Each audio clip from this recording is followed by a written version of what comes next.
लिखा कानून भारत का हेलो अगर इतना सुनहरा ना होता तो आज ना नारी सीएम बनती और ना दलित डीएम होता। वोट देने को ये मार भैया, वोट देने को अगर अधिकार आज सबको ना मिला होता हेलो हेलो तो हम दलितों के दरवाजे पे कोई ना खड़ा होता। वोट देने को अगर अधिकार आज हमको ना मिला होता तो इन दलितों के दरवाजे पे कोई ना खड़ा होता। यही अधिकार सिस्टम से अगर मित्रों जो हट जाए, मेरी मां बहनों, 56 करोड़ देवता 67 करोड़ देविक पूजा करती रहो, लेकिन बाबा साहब का एक अधिकार हटा दीजिए तो अपनी अपनी औकात सब देख लीजिए।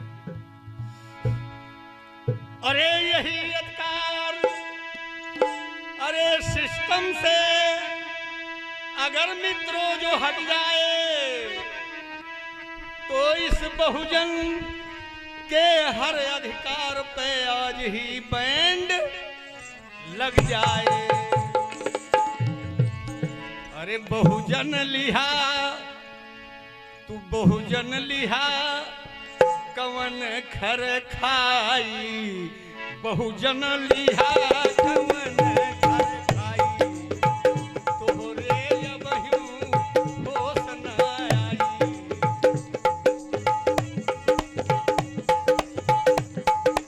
होश न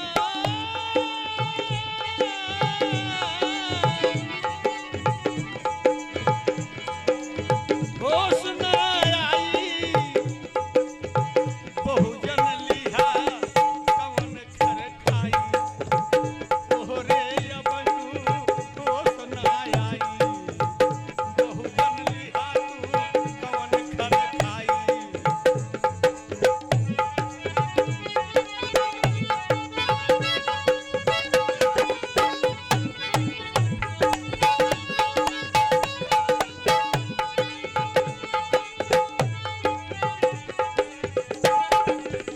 बहुजन लिहा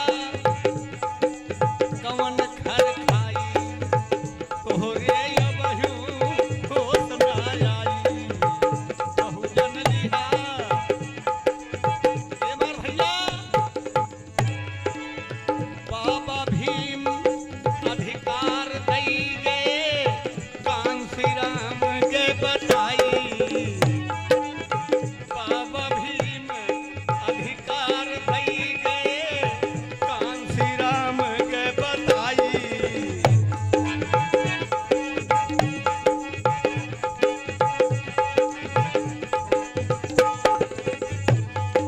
अरे बाबा भीम अधिकार दई गे कांसी राम के बताई।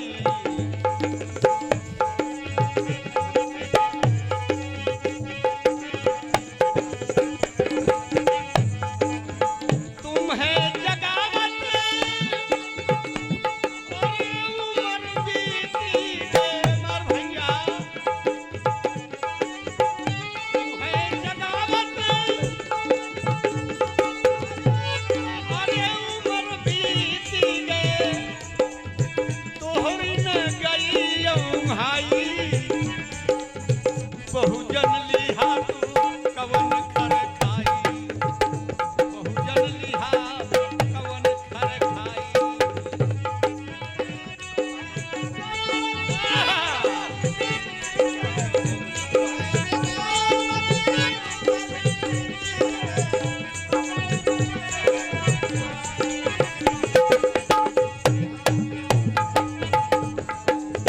तुम्हें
सत्ता के रहिया छोड़ के तू कासिम गैया नहाई शासन सत्ता के रहिया छोड़ के तू कासिम गैया नहाई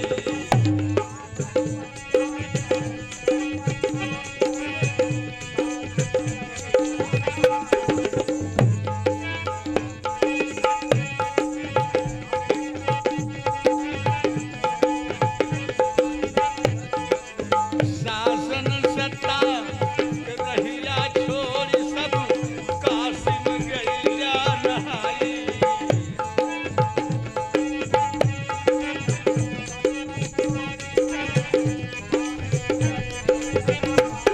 अरे तरत तरत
हक अधिकार से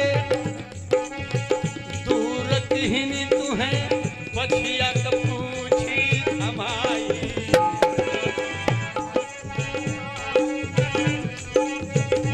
कहीं फलाने दिल्ली और लखनऊ दूर गया बछिया पूछ पकड़ा सीधे बैतरनी पार करी जाए घुमा निकुई जगहिया बैठा कहीं हक अधिकार से दूर की है तू है बछिया क पूछी थमाई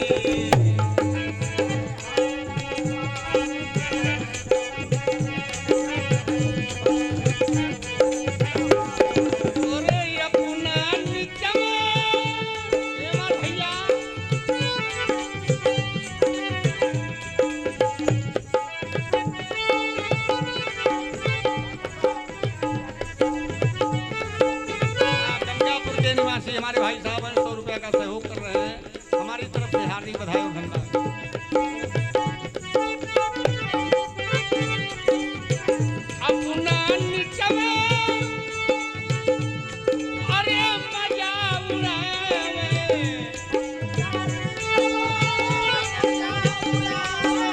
ओए अपना निचवे ओए कबजा जमावे तो है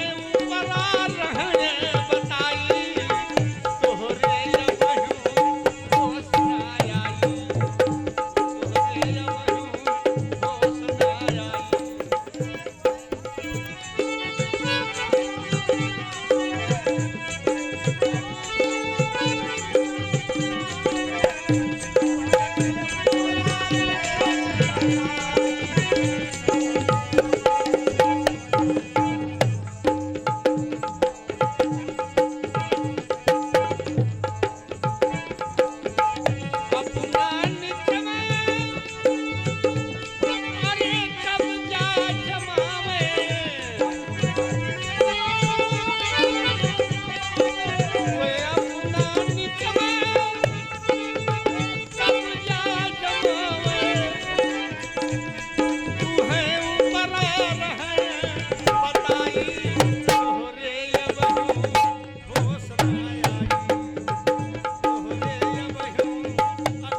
कलिया न आई।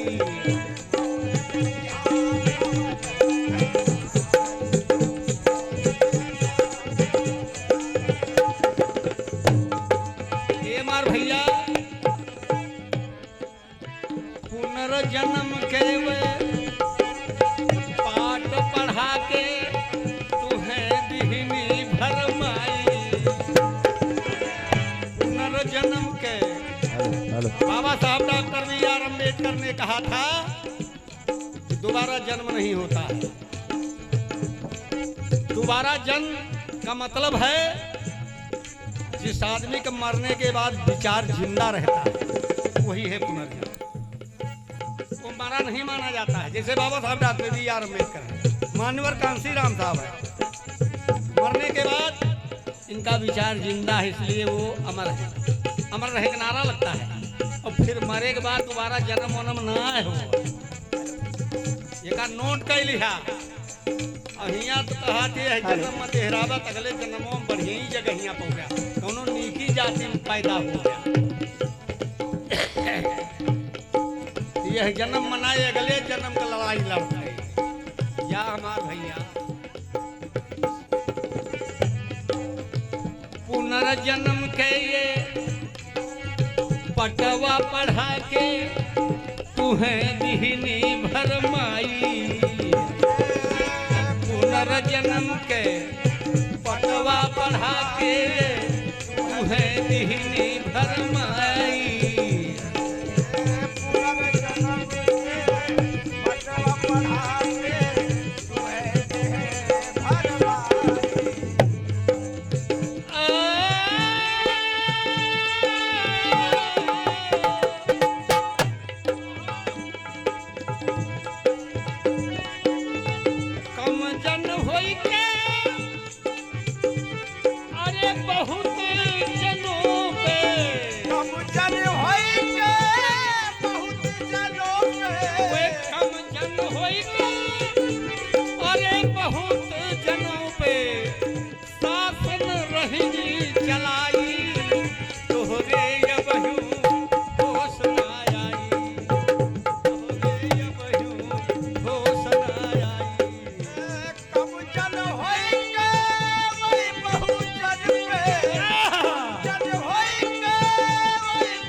सुमनवा सुना बहु जनवा सुन लिया तू ध्यान लगाई। कहत सुमनवा सुना बहु जनवा सुन लिया ध्यान लगाई। अरे कहत सुमनवा सुना बहु जनवा तू सुन लिया ध्यान लगाई। कहत सुमनवा